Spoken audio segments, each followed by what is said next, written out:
오늘 시편 119편 말씀은 어, 우리가 그 말씀에 대한 율법에 대한 그러한 말씀입니다. 특별히 성경에서 가장 짧은 절이 어디인가라고 질문을 하게 되면 앞에 있는 시편 117편의 말씀이 가장 짧은 시편입니다. 그렇다면 성경에서 가장 긴 그러한 그게 무엇이겠습니까? 그것은 바로 오늘 우리가 읽었던 시편 119편 말씀이 성경에서 가장 많은 절이 있는 가장 긴 장입니다.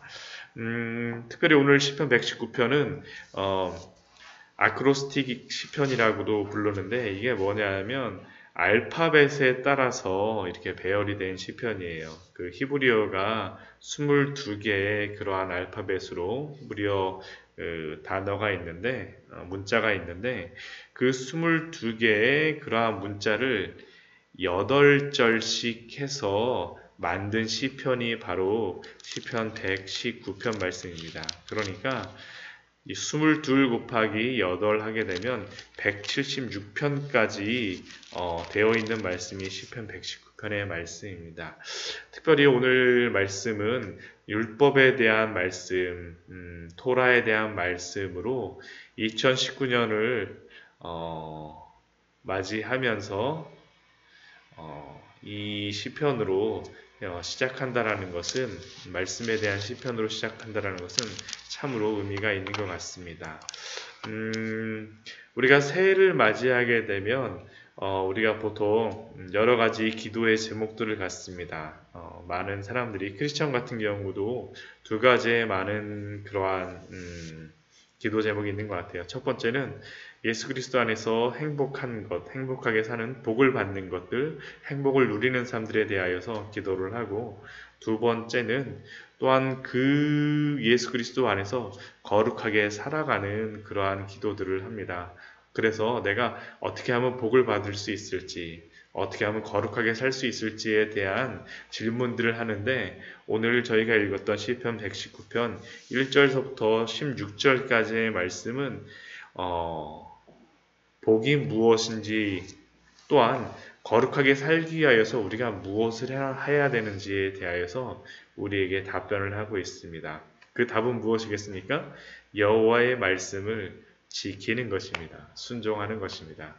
시편 119편 말씀은 다 사실은 여호와의 말씀을 순종하는 것이 우리의 삶의 모든 영역에서의 답임을 우리에게 노래하고 있는 것이 바로 시편 119편의 말씀입니다.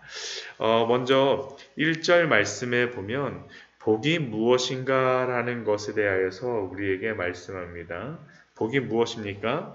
행위가 온전하여 여호와의 율법을 행하는 자들은 복이 있다라고 이야기합니다. 또한 2절 말씀에도 보면 복이 무엇인가에 대해서 다시 우리에게 또한 이야기합니다.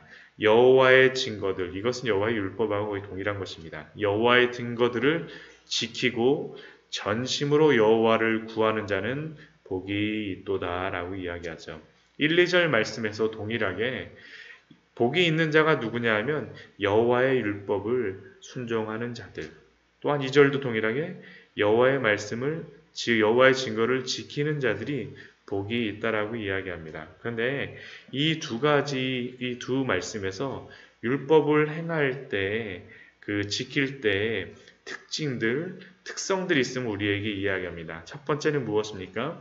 1절 말씀에 보면 율법을 따라 행하는 자들이라고 이야기하는데 여기서 행한다라는 것은 무엇이냐 하면 걷는다라는 것입니다. 히브리어로 할라크라는 그러한 단어인데 결국 이 이야기는 뭐냐 하면 우리가 평소의 모든 삶 속에서 걷듯이 일상 속에서 여호와의 율법을 순종하는 태도가 필요하다라는 것이죠.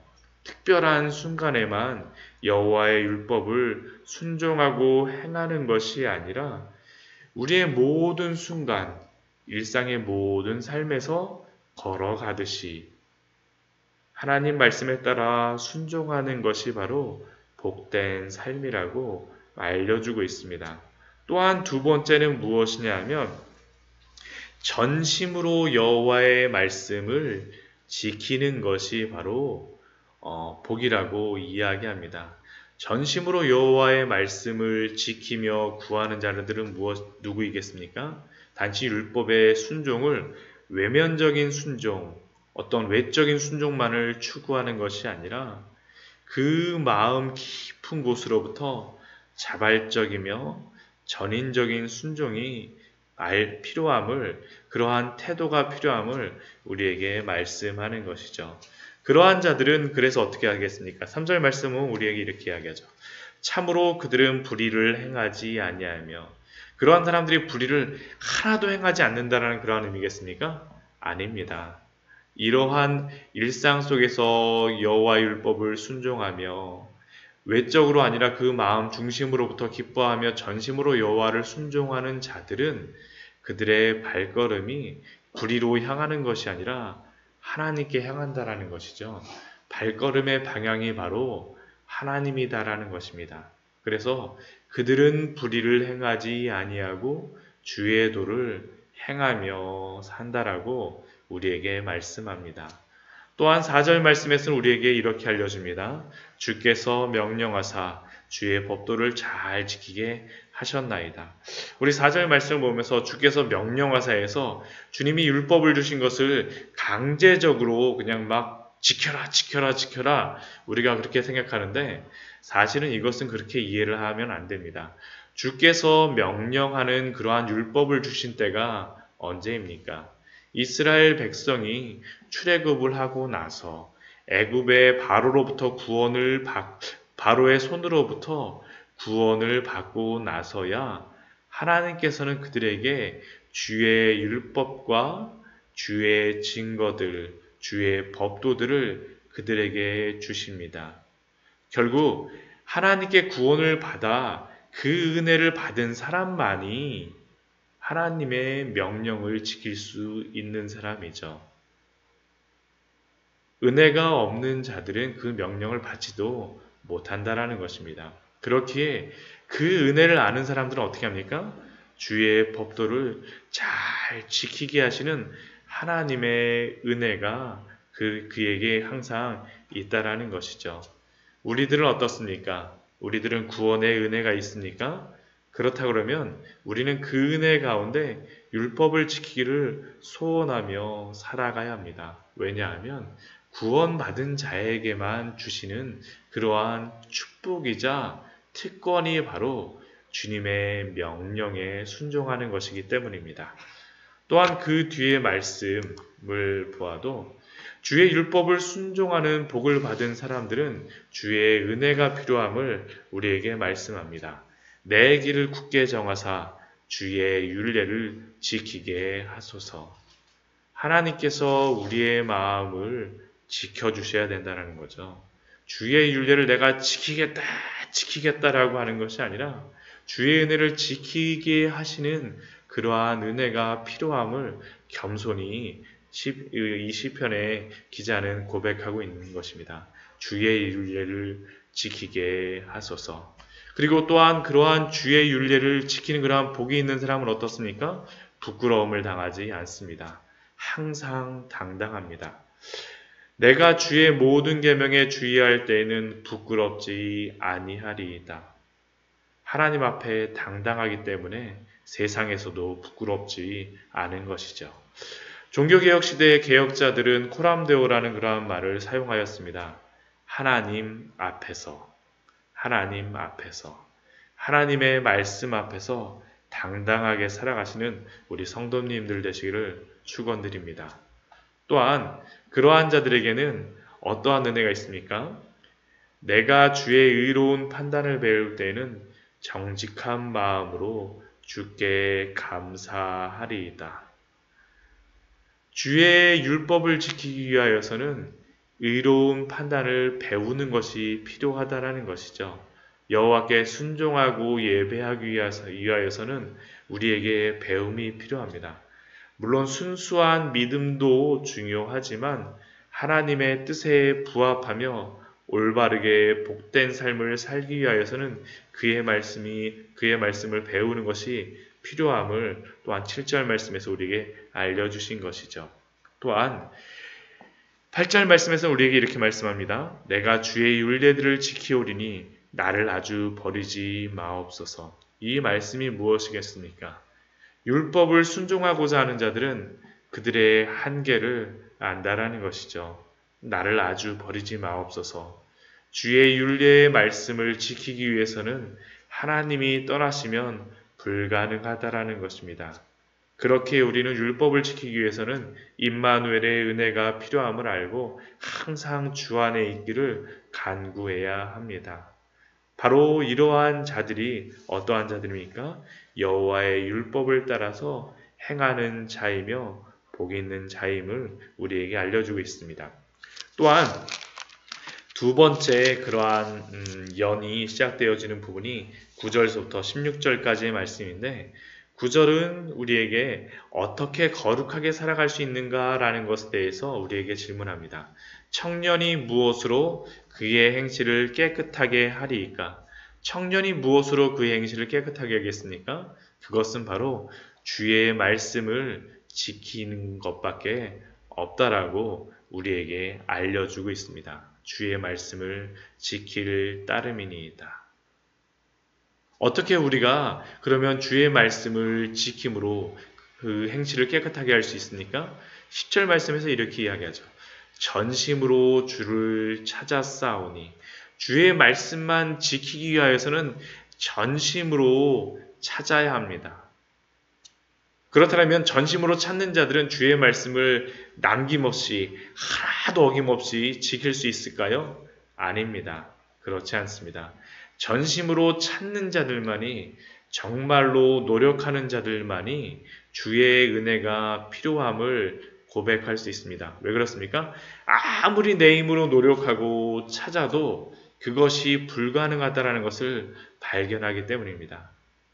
즉 정심으로 찾지만 내가 실패하는 그 속에서 하나님께 다시 돌아오게 되죠.